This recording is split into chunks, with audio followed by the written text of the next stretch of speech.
State बँकच्या CSC सेंटरला आग, किरकोळ नुकसान. शेगाव येथील स्टेशन रोडवरील स्टेट बँक ऑफ इंडिया शाखेच्या CSC सेंटरला आज दुपारी आग लागल्याची घटना घडली आहे.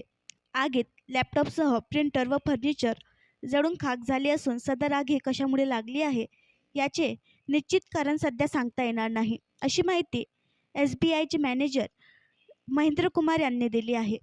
आगीची माहिती मिळताच नगर परिषदेचे फायर फायटर वाहन तात्काळ घटनास्थळी पोहोचले व आग विझवण्यात यश मिळवले.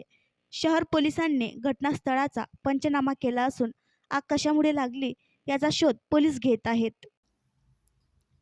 आणखी नवीन व्हिडिओ पाहण्यासाठी आमच्या देशमुख एक्सप्रेस न्यूज चॅनलला सबस्क्राईब करा, लाईक करा आणि शेअर करा.